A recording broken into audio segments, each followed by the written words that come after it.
Bueno, nosotros, y no solo hablo de Corantioquia, sino de la gobernación, de las alcaldías, de los sectores, de las comunidades, hemos hecho muchos esfuerzos, hemos generado muchas estrategias y acciones para buscar luchar contra la deforestación en nuestro departamento, específicamente en nuestra jurisdicción. Pero pese a ello, vemos cómo en los últimos meses se nos ha desatado o ha incrementado la tasa de deforestación por lo menos en un 28%. Nosotros logramos detectar entre los meses de marzo y abril más de 29 alertas de deforestación en núcleos de más de 10 hectáreas. Con respecto al año anterior, más o menos por un periodo similar, casi que el primer semestre, logramos detectar que este año pues ya van 600 hectáreas por lo menos deforestadas, y digo por lo menos porque nuestro sistema de monitoreo no logra detectar polígonos menores a 10 hectáreas, o sea, la cifra pudiera ser mucho mayor y eso para nosotros es desalentador, pero por eso también quisimos como autoridad ambiental generar esta alerta, decirle a todos los actores en el territorio que no podemos descuidarnos, que por el contrario algo está pasando allí que digamos sobrepasa incluso las capacidades institucionales, porque estos núcleos de deforestación están básicamente en territorios que son complejos en el acceso mismo, en situaciones de orden público. Estamos hablando en algunos territorios del Bajo Cauca, del Nordeste y del Magdalena Medio, y con ello pues además de la complejidad que esto representa más en un país, en un territorio que estamos luchando contra el cambio climático, pues asociado a ello tenemos una gran pérdida de biodiversidad. Hablamos que por una hectárea logramos encontrar en algunos inventarios más de 170 especies que representan realmente un valor y una riqueza ambiental para todos nosotros en este departamento. Y además, pues también las complejidades para las comunidades que están allí asentadas. Nosotros, como acciones, hemos emprendido acuerdos de cero deforestación con el sector ganadero, con el sector minero, con el sector panelero, con muchos de los sectores productivos, y hacemos un llamado. Esta alerta tiene también un fin fundamental y es llamar a todos los actores para que afiancemos aún más esas estrategias de prevención y de control, y por supuesto pues también trasladar esta situación a las autoridades, a las entidades judiciales y policiales, para que la autoridad también llegue allí con acciones contundentes y se generen las investigaciones respectivas. Nosotros hemos detectado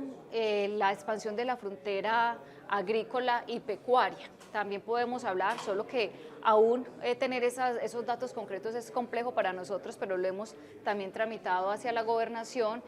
Pensamos que los cultivos ilícitos pueden ser también una causa representativa de lo que está pasando allí. La extracción ilícita de minerales también se consigue como una de las causas, y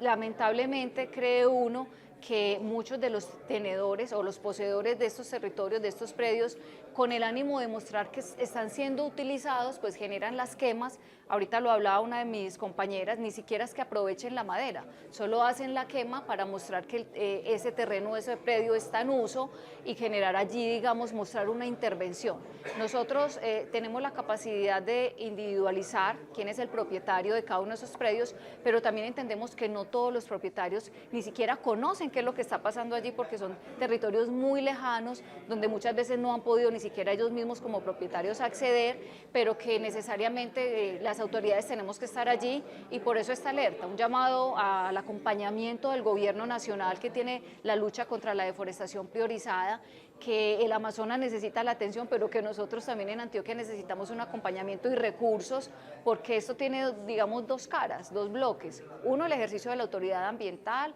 también el trabajo articulado con la policía, con el ejército, con la fiscalía, pero también del otro lado el acompañamiento a comunidades, a tener más guardabosques, a tener más custodios del bosque, a tener más personas allí, comunidades migrando hacia la gestión sostenible de los bosques. Nosotros como autoridad ambiental no decimos que el bosque no se pueda aprovechar, por supuesto que se puede aprovechar, pero en el marco de la legalidad, en un enfoque de sostenibilidad que permita que sea una línea productiva, que sea una línea económica que genere desarrollo, y no por el contrario que nos esté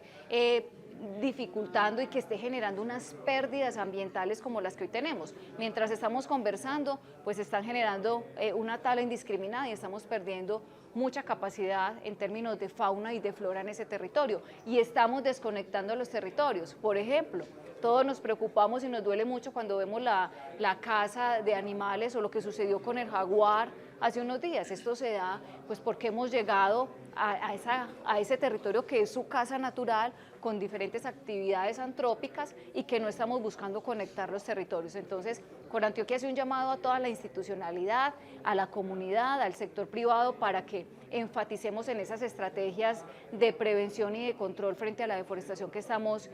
padeciendo en este territorio. Por supuesto, el Ejército y la Policía siempre han trabajado con nosotros articuladamente. En Antioquia, pues siempre hemos sentido la participación, la preocupación de ellos por también llegar a esos territorios, pero frente a las cifras, creo que el llamado es a afianzar ese trabajo articulado y a un acompañamiento grande pues, por los diferentes entes a nivel nacional y departamental. Con la gobernación hemos trabajado permanentemente, el gobernador siempre también ha manifestado su interés por luchar contra esta problemática, pero creo que sí, con lo que hoy estamos viendo en cifras, porque los datos no mienten, realmente tenemos que reinventar muchas de las estrategias e investigar mucho más qué es lo que está pasando allí, porque también tenemos comunidades que están siendo afectadas. Esas pequeñas comunidades que están asentadas allí también son las que están sufriendo, porque llegan estas grandes acciones ilegales y ellos también están sufriendo desde el punto de vista social y ambiental. Tristemente hay que decirlo, o sea, las cifras, al aumentar la tasa de deforestación, nos tiene que también llamar a todos, no solo a Corantioquia, ni a cualquier corporación, ni a la gobernación, a todos los actores. Hablo y digo lo público y lo privado porque solos no tenemos la capacidad tampoco de decir qué más tenemos que hacer, cómo podemos controlar más lo que está pasando en ese territorio. Es que vemos cómo la deforestación en núcleos de más de 10 hectáreas se da en menos de una semana. Eso no lo hace una comunidad campesina. Eso lo hacen personas con capacidad económica de arrasar territorios, o sea que estamos hablando ahí de fuerzas muy grandes que nosotros solamente en una función administrativa no tenemos la capacidad de controlar, que seguimos gestionando estrategias como acuerdos de cero deforestación, porque lo hacemos con las universidades, con los propietarios, pero aún así vemos que estas cifras van aumentando y en estas zonas que son tan alejadas, pues no tenemos la capacidad nosotros solamente de llegar allí con intervención. Lo que tú dices es cierto, necesitamos mayor énfasis, mayor contundencia, por supuesto, en la inversión de recursos a estas comunidades, pero también en el acompañamiento de todas las autoridades, no solo la ambiental, todas las autoridades para tener programas que realmente disuadan lo que está pasando allí a esos actores al margen de la ley.